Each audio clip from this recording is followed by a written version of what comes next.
Sir మనం చూస్తా ఉన్నాం కదా సార్, ఇప్పుడు బండి సంజయ్ లేటెస్ట్ గా అంటే అధ్యక్షుడు అయిన తర్వాత మళ్ళీ ఆయన అధ్యక్షుడు తీసేసిన తర్వాత కొంత నిరాశ అయితే చెందిరు అని అనిపిస్తుంది. ఎలా అనిపిస్తుంది సార్ మీకు? నిరాశ చెందినా కూడా ఈ ఎలక్షన్స్లో అవేం పనికిరావు. Bandi Sanjay by himself he's a అదొక సెన్సేషన్ తెలంగాణలో.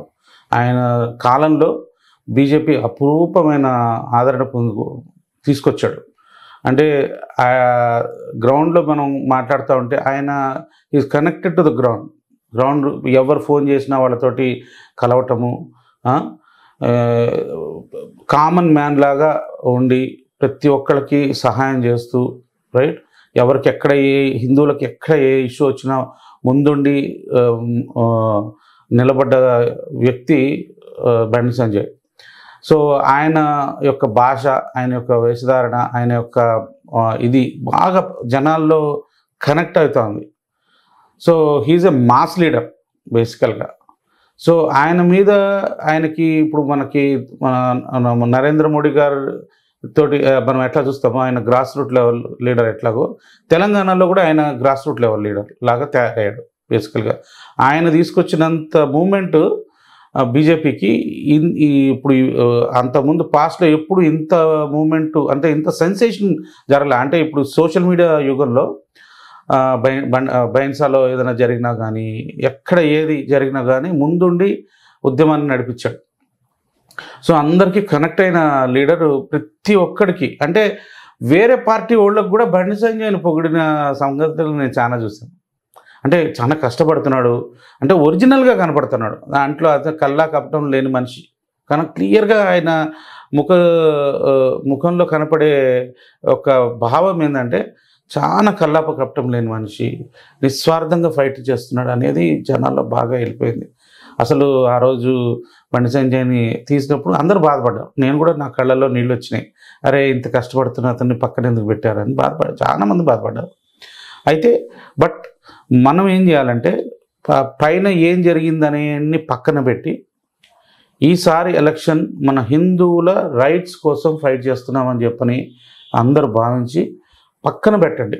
ఎవరిని సెలెక్ట్ చేశారు, ఎందుకు చేశారు, మనకి తెర వెనక జరిగినవి మనకు తెలియదు కదా, అవన్నీ చూడకండి. మనం హిందువులు ప్రతి ఒక్కడు వచ్చి ఓటు వేయటం నేర్చుకోండి. మనం హిందువులు బయటకు వచ్చి ఓటు వేయకపోవడానికి కారణంతో వల్లనే మనం ఈరోజు కూడా 10th గ్రేడ్ సిటిజన్స్ లాగా ఉన్నాం. ఈ రోజున మనకు చెంగిచెర్లలో చూడండి మనకి ఏం జరిగిందో. 2-3 రోజుల క్రితమే కదా హోలీ మన వాళ్ళు సెలబ్రేట్ చేసుకుంటే వాళ్ళు వచ్చి మన మీద అటాక్ చేసి ఆడవాళ్ళ మీద అటాక్ చేశారు. ఎంత అన్యాయం. పోలీసులు వచ్చి మళ్ళీ వాళ్ళకే ప్రొటెక్షన్ ఇస్తున్నారు. వీళ్ళు ఇప్పటికి కూడా ఈ పోలీసు వ్యవస్థ కూడా ఈ ఎస్పెషల్లీ ఈ కాంగ్రెస్ ఉన్న దాంట్లో వాళ్ళు ఇప్పటికి కూడా వాళ్ళ మాస్టర్స్ ఈ నిజాం పాలకుల కిందే వాళ్ళు పనిచేస్తున్నట్టుగా ఫీలింగ్లో ఉన్నారు. ఆ విషయంలో కూడా బండి సంజయ్ చాలా ముందుకెళ్ళారు. అవును. సో మనం హిందువులు అందరూ బయటకు వచ్చి ఓటు వేయకపోతే మన హిందువులకి ఈక్వల్ రైట్స్ కోసం కొట్లాడకపోతే మనల్ని ఎవరు కాపాడలేరు. ఇక మనం ముందుకొచ్చి ఓటేయకపోతే ఏం చేస్తావు? 50-60% హిందువులు బయటకు వచ్చి ఓటేస్తున్నారు. మన సిగ్గు చేటు మనకి హైదరాబాద్లో 33% మన అసెంబ్లీ ఎలక్షన్స్కి ఓటింగ్ పర్సంటేజ్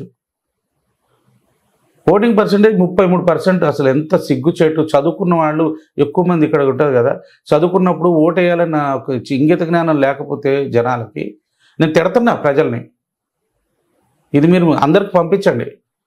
మీరు కనుక అశ్రద్ధ చేస్తే రేపు మీరు మీ ఇంట్లో హనుమాన్ చాలీసా పెట్టినా వచ్చి వాళ్ళు మిమ్మల్ని కొడతారు. ఇప్పుడు మనం ముస్లిమ్స్కి అగ్నెస్ట్ అని కాదు, what they need to know, వాళ్ళ లిమిట్స్ వాళ్ళలో ఉండాలి కదా.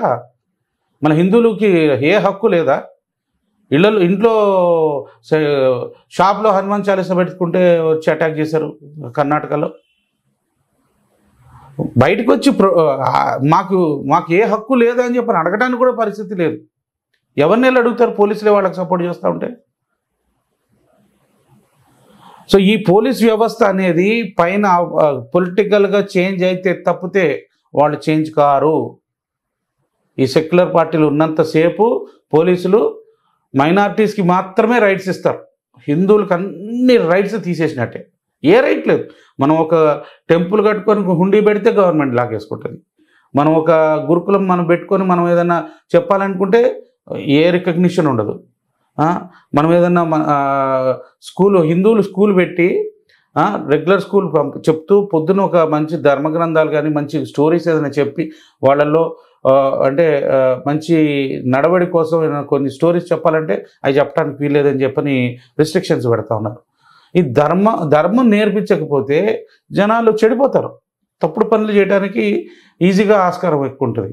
సో మనం ఈ దేశాన్ని రక్షించుకోవాలంటే సివిలైజేషన్ అంటే ఏంటి, జనాల్లో తప్పు చేయకుండా స్టోరీస్ వాళ్ళకి చెప్పినందువల్ల తప్పు చేయకుండా ఆగుతారు. అరే ఈ తప్పు చేస్తే ఆ స్టోరీలో వాడికి ఆ శిక్ష పడింది, వాడికి ఆ ఇబ్బంది జరిగింది, అటువంటి స్టోరీస్ మోరల్ స్టోరీస్ తెలిస్తే తప్పితే తప్పులు చేయకుండా ఆగరు. అందుకనే స్టోరీస్ చెప్పేది పిల్లలకి, చిన్న పిల్లల నుంచి మోరల్ స్టోరీస్. మనం చిన్నగున్నప్పుడు కూడా మోరల్ స్టోరీస్ చెప్పేవాళ్ళు. సో ఇటువంటి ఈ ఇష్యూస్ జరిగినప్పుడు చెంగిచెర్ల లాంటివి ఎందుకు జరుగుతూ ఉన్నాయి? సెక్యులరిజం అని చెప్పి ఓన్లీ హిందువులకే అంట కడుతున్నారు, వాళ్ళు మాత్రం కమ్యూనల్గా ఉంటా అంటున్నారు. అది సార్ అంటే ఇప్పుడు ఓట్ షేర్ వెళితే బండి సంజయ్ గెలుస్తాడు అంటారు. బండి సంజయ్ అనే కాదు, ఎక్కడైనా కానీ ప్రతి ఒక్క హిందూ బయటకు వచ్చి బండి సంజయ్ మాత్రం గ్యారంటీగా గెలుస్తాడు. కాకపోతే గెలుస్తాడు కదా అని చెప్పని బయటకు వచ్చి మీరు ఓటేకపోతే మళ్ళీ ఓడిపోతాడు. ఎందుకంటే మీరు మొన్న తెలంగాణ అసెంబ్లీ ఎలక్షన్స్లో చూశారు కదా, గ్యారంటీగా గెలిచే వాళ్ళందరూ ఓడిపోయారు. 10 మంది. రఘునందన్ ఓడిపోయా, బండి సంజయ్ ఓడిపోయా, ధర్మపురి అరవింద్ ఓడిపోయా, ఈటల ఓడిపోయా, మన అదేంటి కల్వకుర్తి అతను గెలుస్తాడు అనుకున్నా, ఆయన ఓడిపోయా, కల్లోజాచారి గారు. సో ఇది ఎందుకు అవుతుందంటే మన హిందువులు చేస్తున్న ఆలస్యం వల్ల. ప్రతి ఒక్కడు వచ్చి ఇది ఒక మీ బాధ్యత, ఈ డెమోక్రసీలో మీరు బయటకు వచ్చి ఓటు వేయాల్సిన బాధ్యత మీలో ఉంది. మనం అందరూ వచ్చి మిగతా వాళ్ళు కంపల్సరీ వచ్చి ఓటేస్తున్నారు. వెయ్యంది హిందువులు కాబట్టి నేను హిందువులకు టార్గెట్ చేసి చెప్తాను. సెక్యులరిజం అనే గజ్జిని మీ ఒంట్లోంచి పెట్టుకున్నంతసేపు మిమ్మల్ని ఎవడు కాపాడలేడు. ఆ గజ్జిని తీసి పక్కన పెట్టండి. ఈ సెక్యులరిజం అనే గజ్జి ఇందిరాగాంధీ ఎమర్జెన్సీ టైంలో ఆపోజిషన్ వాళ్ళు అందరినీ జైల్లో పెట్టింది. మీకు తెలియదు, మన కాన్స్టిట్యూషన్లో లేదు, అది ఇల్లీగల్గా పెట్టింది. మనం ఛాలెంజ్ చేయొచ్చు. యాక్చువల్గా అపోజిషన్ అసలు పార్లమెంట్లో లేకుండా జైల్లో పెట్టి నువ్వు ఎట్లా పెడతావు సెక్యులరిజం అని చెప్పని అడిగేవాడే లేడు. ముందు ఓటేయండి, ఈసారి 400 వస్తే ఇట్లాంటి మనకి హిందువులకి తెగల పట్టించిన కాన్స్టిట్యూషనల్ చేంజెస్ అన్నీ చేయడానికి వస్తుంది. ప్రతి ఒక్క హిందూ బయటకు వచ్చి ఓటేయండి. జై హింద్.